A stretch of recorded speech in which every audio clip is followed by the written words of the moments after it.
L'orgueil, l'animosité et l'envie font partie des péchés du cœur. Ce sont des comportements blâmables qui sont malheureusement commis par beaucoup de gens, faute d'avoir appris en quoi ils consistent et comment faire pour les éviter. D'abord, définissons l'orgueil. L'orgueil, c'est le refus de la vérité énoncée par quelqu'un d'autre et le mépris des gens. Le prophète, sallallahu alayhi wa sallam, l'a d'ailleurs défini de la sorte dans un hadith rapporté par Muslim. Il a dit ce qui signifie « L'orgueil, c'est refuser la vérité et mépriser les gens ». Maintenant, que veut dire refuser la vérité?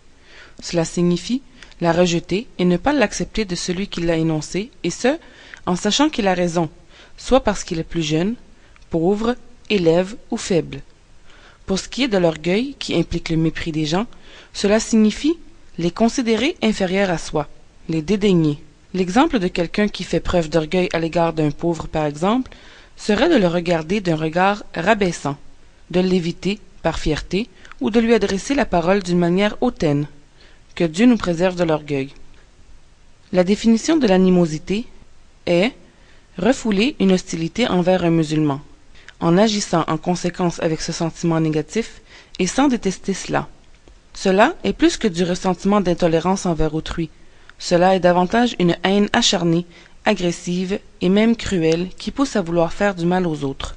Le prophète, sallallahu alayhi wa sallam, a dit ce qui signifie « Celui qui désire échapper à l'enfer et entrer au paradis, qu'il fasse en sorte de mourir en ayant la croyance en Allah et au jour dernier, et qu'il agisse envers les gens comme il aimerait qu'on agisse envers lui. » Rapporté par Ibn Hibban et Al-Bayhaqi.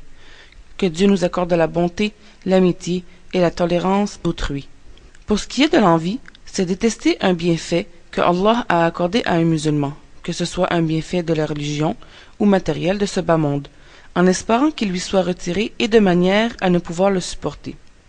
Ces sentiments deviennent un péché s'ils ne sont pas détestés, c'est-à-dire si on ne ressent pas de bassesse ou de grossièreté envers cela, en contredisant son âme et ses envies, et en plus en agissant en conséquence avec cette envie. Cependant, une simple envie dans le genre d'aimer aussi posséder par exemple autant de connaissances religieuses qu'un tel, ou autant d'argent qu'un autre, ou une aussi grande et belle maison que celle des voisins, en détestant l'envie qu'il en soit privé et évidemment sans agir en conséquence avec l'envie d'aller leur retirer, ce n'est pas péché. Que Dieu fasse de nous des musulmans contentés de leur bien et heureux pour ceux qui en ont davantage et nous préserve des péchés que sont l'orgueil, l'animosité et l'envie.